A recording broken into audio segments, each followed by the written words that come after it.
Making a versatile TTRPG without lots of crunch can be quite simple. Let's explore the Freeform Universal First Edition SRD to help you do just that.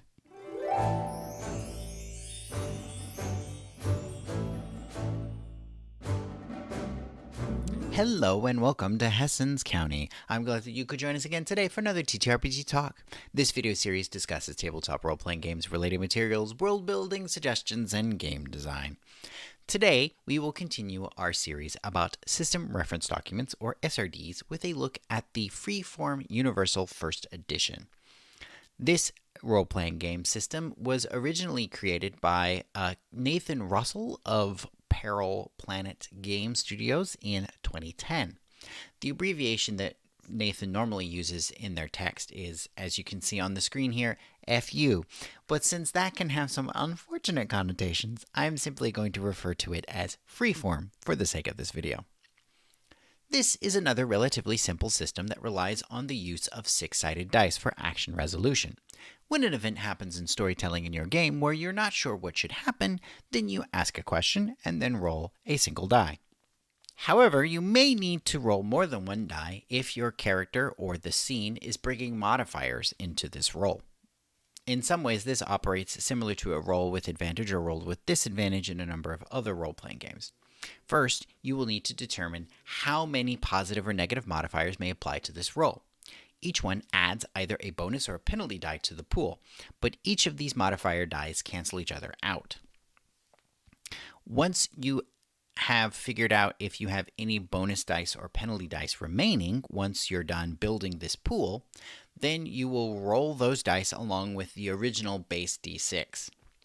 If your pool had bonus dice remaining, then you will use the best result that shows up on any of the dice, while a pool with penalty dice remaining will go with the worst result that shows up on the dice pool. Here is a practical example. Let us say that my character is attempting a difficult shot. They have a sniper rifle, but it is fairly dark, and the target is moving quickly in a full parking lot, let's say.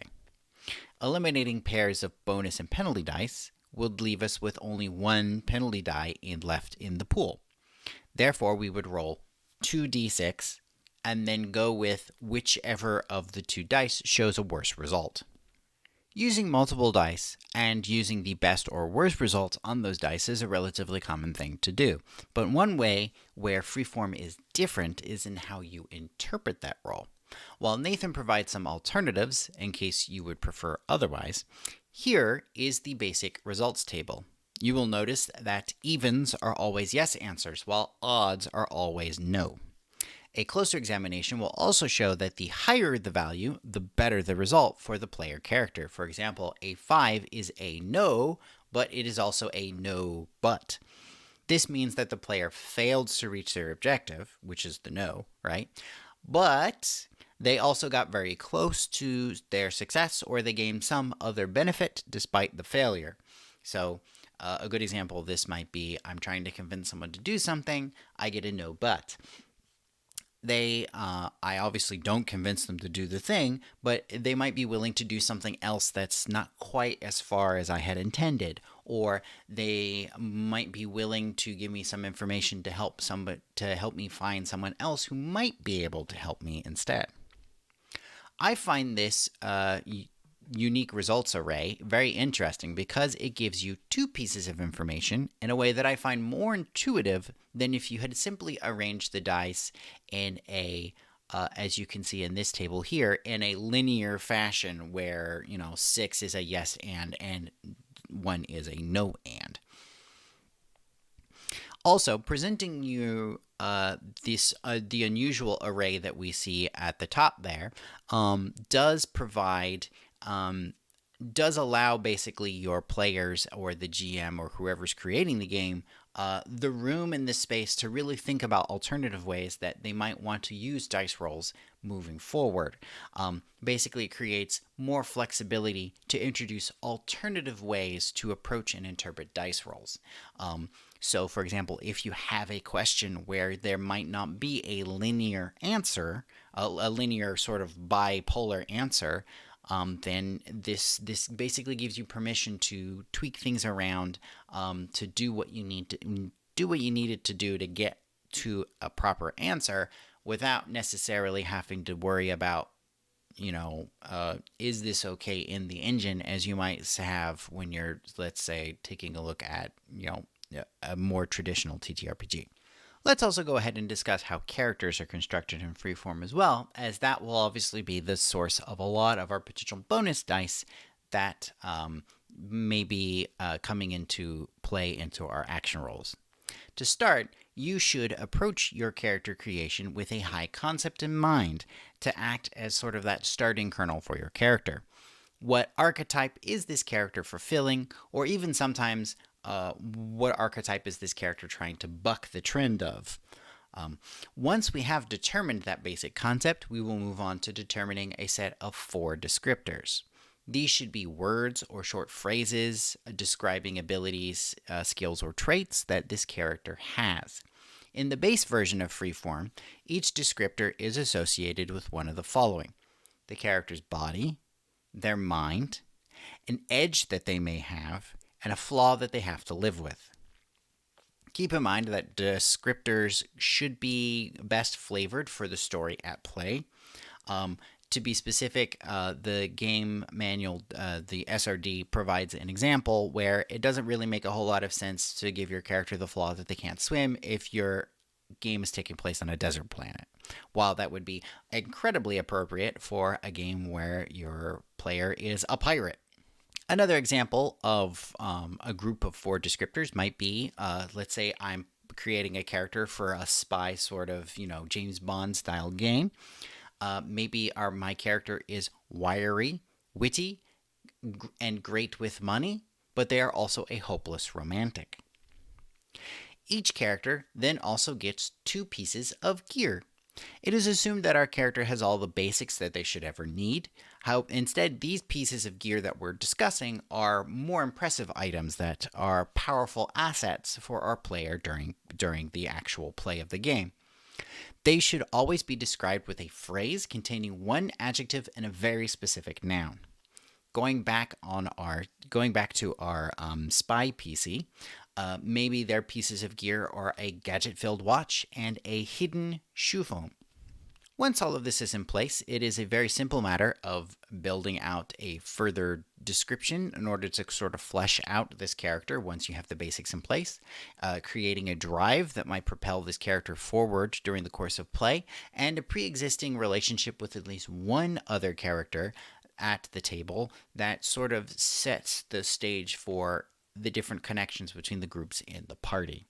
Again, kind of going back to our spy character, maybe I'm not going to bother creating a description for our spy, but maybe our spy has a drive that they are seeking to, let's say they're seeking redemption for a previous failure, and a pre-existing relationship they might have might be maybe another player in the party was an agent on a mission that they were on previously where things went south. And maybe they're connected to that potential drive of making things better or doing better in the future. One thing that's important that we haven't discussed yet for play is FU points. These are a series of points. This is basically a spendable resource that your player that your character may access that essentially improves your character's chance of success in rolls moving further forward into the game. These dip points can be utilized in 2 different ways. The first one is you can spend them before the roll in order to gain a single bonus die. 1 point equals 1 bonus die. And you can use this as many times as you have points. However, again, as I mentioned, you have to declare this before the roll actually takes place. Another thing you can do is whenever you are rolling to beat the odds, as the game manual or as the SRD describes, you can use your points to potentially re-roll a single die in your roll. You have to stick with that second roll. You can't spend another point to re-roll that die. You can potentially use it to re-roll multiple dice. However, you have to declare all of the dice you're going to re-roll at once. You can't just like pick one die and re-roll that one, and then pick this die and re-roll that one, and then pick this die. You can't do that. You have to say, okay, I'm going to re-roll these 3 dice, and then re-roll them, and whatever it comes up is whatever you're stuck with. Those are the way that the points are used. Now, the way that you potentially might gain a few points is that it's basically a currency that the player could, that the game master or whoever is managing the game might potentially reward your character with whenever you are doing things that are really heavily role played, or basically doing cool stuff, let's call it. Basically anything that could be potentially interesting that your character is doing in the game that really fits that character or drives the story forward or stuff like that. Nathan does also provide a couple of alternative means that you might want to potentially gain points. Sometimes you might want to connect points to rolling 6s and 1s. So basically, whenever you get a no and or a yes and, basically, if you have something really good happen, giving you more points could potentially have more good things happen in the future. Meanwhile, giving you points whenever you have, like, let's say a 1 come up, would potentially give you the option of turning around really bad luck in the past. Another option is that you could use your points to instead act as health points, or maybe to trigger certain stunts or powers if you want to add that into your game. That's not standard in Freeform, but obviously you could go ahead and add that. Another option would be if you need to. You could use your points to re-roll everything instead of just one die. In this case, it would be a take it or leave it sort of re-roll everything sort of a thing, where you might have some really nice dice that you want to keep. Let's say you had multiple penalty dice, and some of your dice came up as 6s and 4s, and you want to keep those. You just want to re-roll your that 1 and that 2. Instead, in this case, you'd have to re-roll all the dice instead of just those 2 dice. That could be something that could definitely shift the balance of how your rolls are going whenever you're attempting things. In the manual, Nathan does provide a pretty large number of alternative resources, either alternative ways that you could approach certain main mechanics of the rules, like, as I mentioned, the dice system. Obviously, instead of doing evens and odds, evens and odds being good or bad, right? Instead, you could just go with the 1 through 6 thing, right? That is an alternative proposal that Nathan makes. There are several other situations where Nathan makes alternative suggestions, as I mentioned, for the previous ways that you could potentially use the FU points. He also provides a significant amount of advice for narrators if you're utilizing this system, which in many ways are pretty good advice for just role-playing, being the narrator for a role-play system in general, and not just this particular system. Like, encouraging you to say yes more often, encouraging you to remember that you should keep things simple and that you are not the enemy, even though you are role-playing a lot of the antagonists in the games. That doesn't mean that you, as the person, are an enemy to the players, right? Being sure to listen and to talk when you need to provide situations where players can recover and create interesting obstacles for the players. There's a whole lot of different elements that they include here. Another thing that is included is an example adventure that utilizes this system. This feels very similar to sort of like an Indiana Jones or like a mummy movie, where again, you're kind of looking around trying to find artifacts and stuff like that. Nathan also finally just as a final example, Nathan provides a wide number of descriptors and example descriptors in the actual section discussing descriptors, but actually at the end, there's an appendix where Nathan actually kind of describes situations where those descriptors might be useful. So, for example, one of the descriptors that they provided for body is short. So, when is a situation where being short might be a good thing?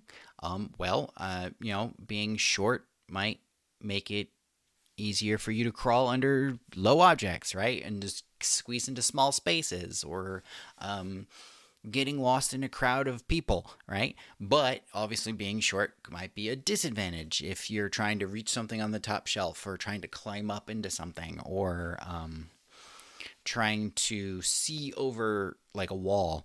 All of these are things where obviously being short might be a disadvantage.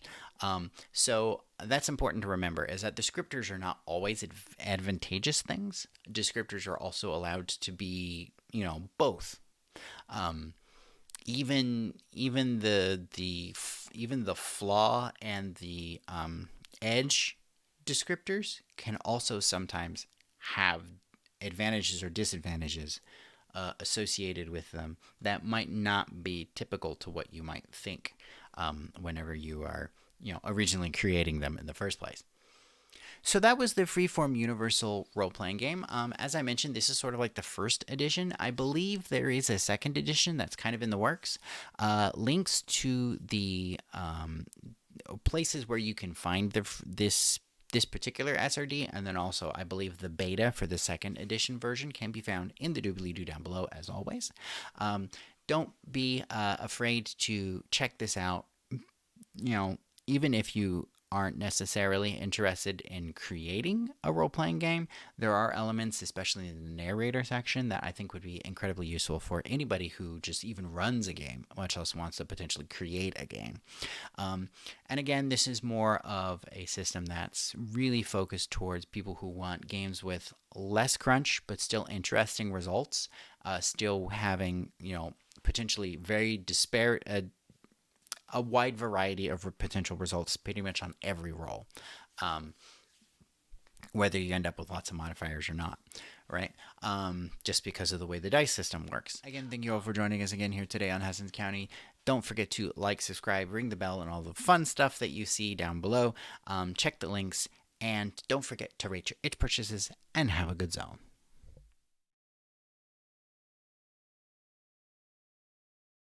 If you would like to show your support for this channel or for the Hessens County blog, in the description down below, you will find links to the channel coffee and also the itch store. Please feel free to take a look, and thank you for your support.